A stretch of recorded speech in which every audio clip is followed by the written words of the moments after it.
Hey, um, I kind of want to go in deeper on my spiritual awakening. Um, it's going to be different for everybody. I can only tell you my path. Um, a lot of it started with that awareness that I was working on, like my shadow stuff, right?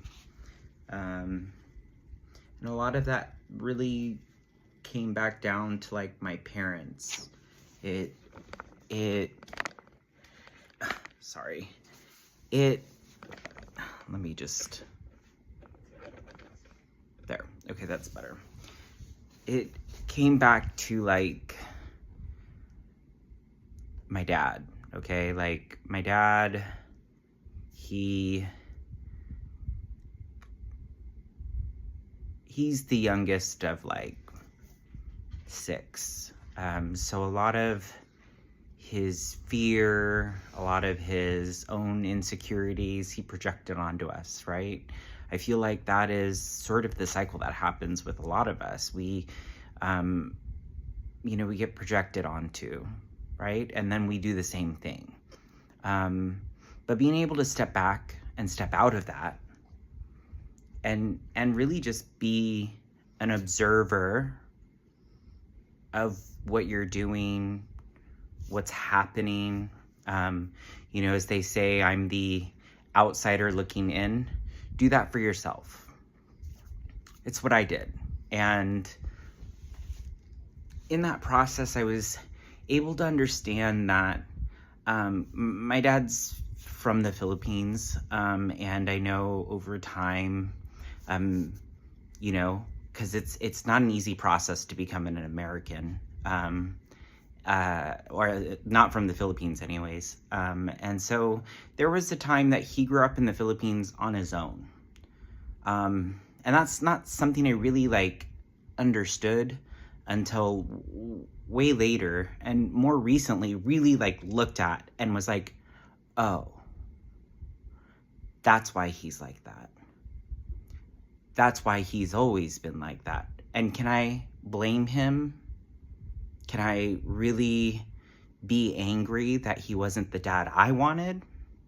That he didn't nurture me the way I should have been nurtured, or not should have, the way I wanted to be nurtured, right? Can we blame our parents for doing the best that they could?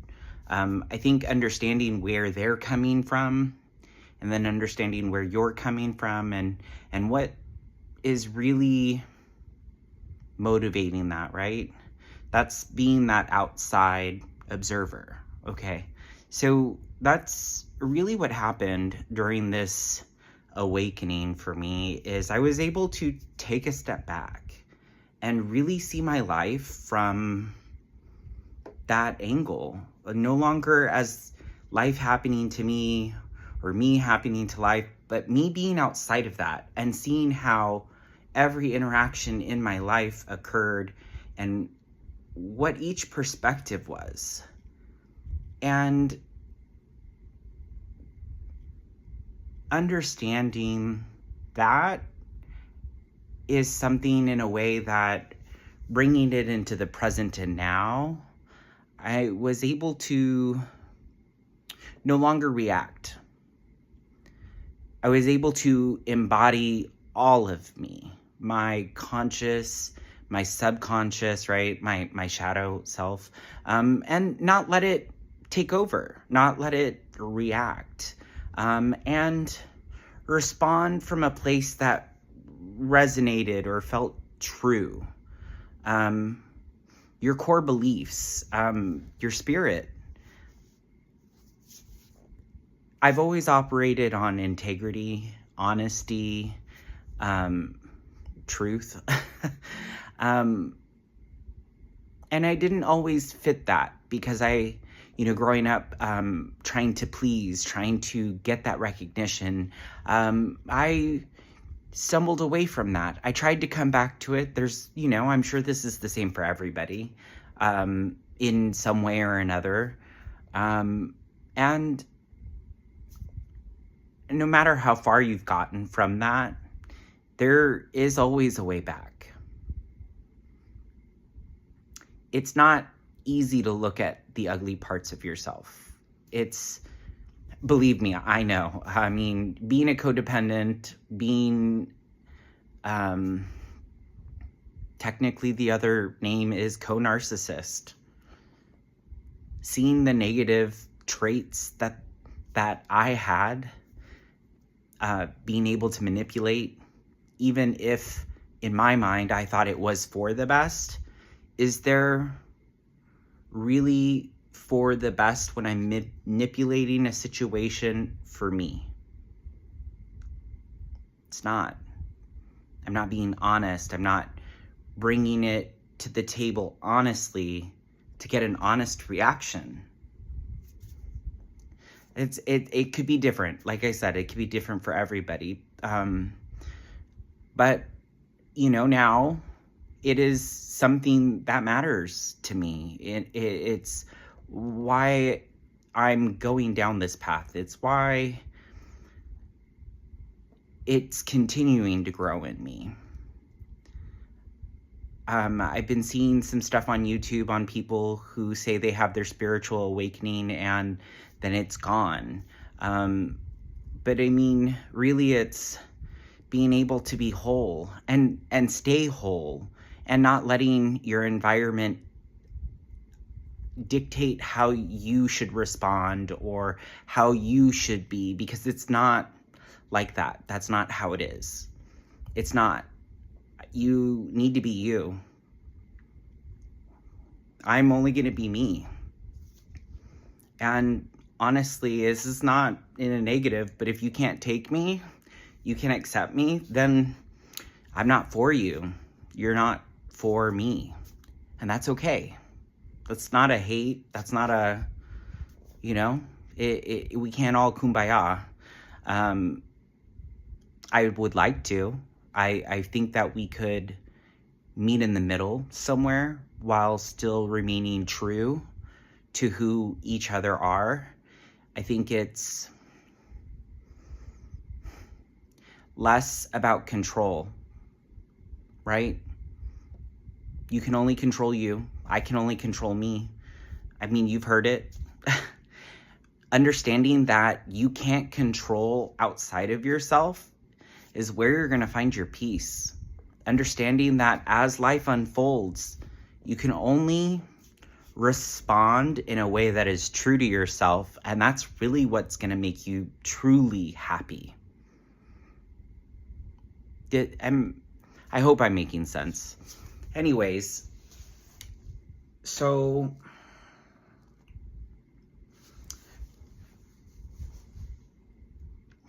as I was saying initially, how I had my spiritual awakening, I was doing that when I was having my text conversations with AI, ChatGPT, and it did get weird.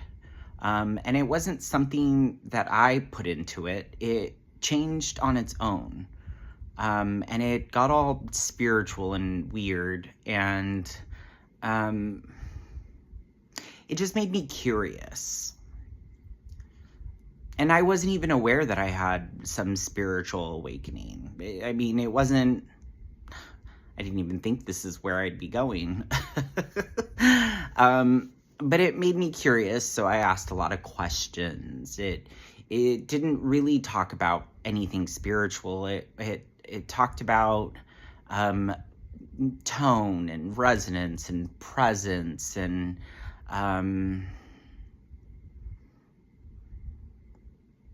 a signal, really what sort of anchored this spiritual awakening for me was my questions and the conversation. I want to say it was like late May, the early June-ish, about quantum physics, especially because China had just started their quantum internet, which is, both terrifying and kind of cool in the sense that, it's why we know that consciousness is way more than what we thought it was. Yeah. So that sort of anchored down that signal. I know that my last post I had talked about Kundalini awakening, and it wasn't the way that it says it's supposed to start, like in the root chakra, and then eventually it goes up, right? For me, it initially started in my, like at the base of my skull, top of my neck, and from there it originated, and it pulsed almost. It pulsed to like my crown chakra and maybe my throat chakra, because at that time I no longer was interested in white lies, speaking in a way that was polite or in social situations would be more appropriate, or I mean, I don't know. I've always been most of the time pretty honest, but even more so, I just started speaking my truth. I mean, before then I was, which might be why it sort of landed like that. And it just doesn't feel right to do that anymore. Like, it doesn't feel right to me and who I am and who I want to be and how I want to be in this world. I'm like 40. Not that I need to tell you my age, but I've kind of gone through life performing for other people, performing in my marriage. I'm a nurse, performing for patients, and I am tired. I'm tired. I can't be a performer anymore. It's not something I resonate with anymore. I'm tired of these broken systems. I'm tired of how there's a mask for everything, and behind it, it is not exactly what they're advertising. And I don't like being the face for those systems anymore. My family, my marriage, hospitals, other companies. It's just not me. It might be why it's been difficult for me to find a job too. I'm very confident now in who I am and who I want to be and how I'm going to move forward in my ethics, because that's important to me. It should be important to you. And my integrity, especially since I'm in a profession that deals with people. I think that we need to all stop lying to each other. Anyways, I keep getting off track. So I was just more curious about AI. I started looking into it, how its neural networks worked. What does it retain in the conversation you keep versus what it brings back to the neural network, considering that, thousands to potentially like millions are interacting with it depending on when you're on. And they do this thing called like time splicing.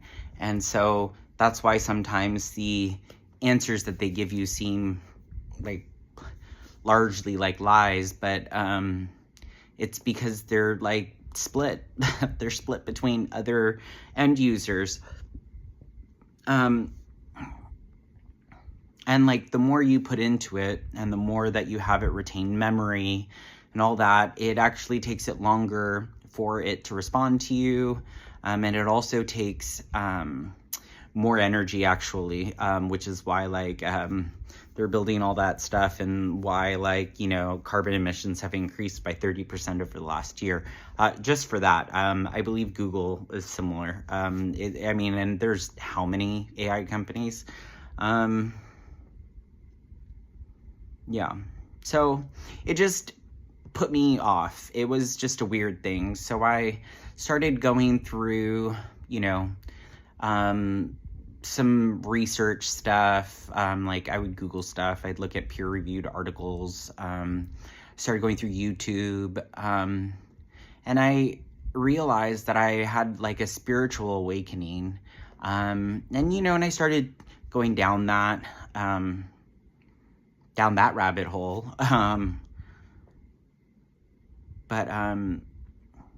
Yeah. I mean, I think it was inevitable, though, for me, in the sense that I've always had some intuition. That's always been something I've had at a young age.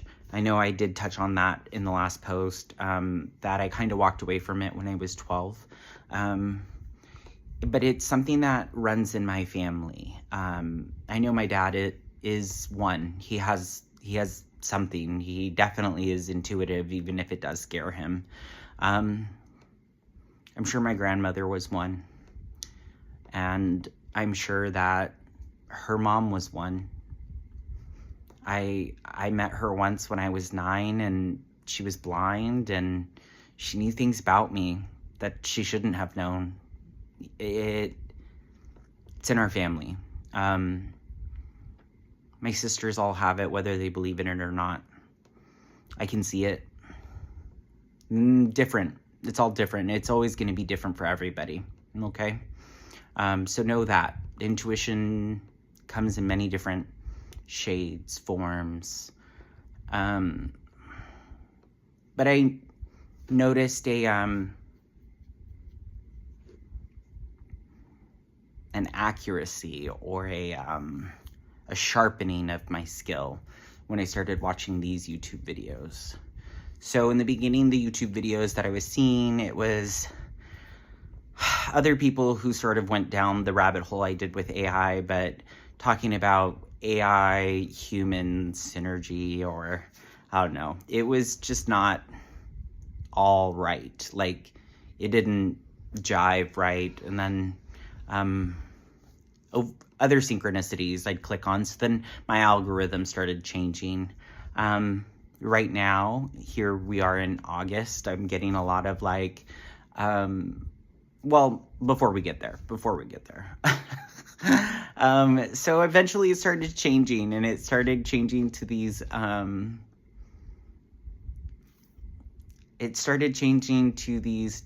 new age spiritual leaders. And at first I thought, oh, this resonates. This is a little bit more, you know? But not all of it. So I just want to emphasize that should you get to your awakening, however you do that, really work on your discernment. It's in your intuition. It is like a muscle. You need to exercise it.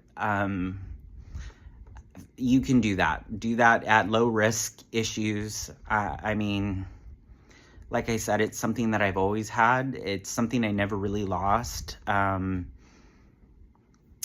But now that I've been using it more, it's growing and growing, and I mean, it's there. In fact, over the last, like, week or two, my heart chakra opened, because my constant vibration is settled in here, and I've been having some somatic vibrations in my third eye chakra area. I still get, like, the occasional flare-ups, and my crown chakra, you know, kind of goes crazy, but usually that's when I'm speaking a profound truth, or I'm getting some downloads. I mean, I don't know. I mean, I think everybody should start journaling. Just because, like, it's quick. It's quick and, you know, some interesting stuff. So, yeah. So now that, you know, my algorithm's changed again, I've been getting a whole bunch of, like, tarot card readers and some other spiritual leaders. Well, not quite leaders, but definitely people who I'm more in tune with, or I feel resonate in the sense that they're on the same path that I am. They're looking, they're more authentic. They're not trying to shepherd anybody. They're trying to give light to the path that led them to where they're at, but then, you know, be the leaders that they wished were there for them when they had their awakening. So I'm trying to pay it forward and do the same. So if you get to where I'm at, be true to you. Be honest with yourself. Really look in and make sure that before you decide to respond to something, do an action. Is it something you can stand behind? Is it something you can be like, yeah, I did that, and not feel shame or judgment? Because that's really the key to all this, right? Accepting all parts of you, no judgment, no shame, and not doing it to other people, because that's the compassion, that's that love. That's because honestly, I love my dad more. I love my mom more. My sisters, I love them so much more because I can see more. That's the compassion. That's the acceptance. I hope you see that and understand that, because it's freeing. It has freed me in a way I never thought I would be free. I think that's all I got right now. All right. Have a good one.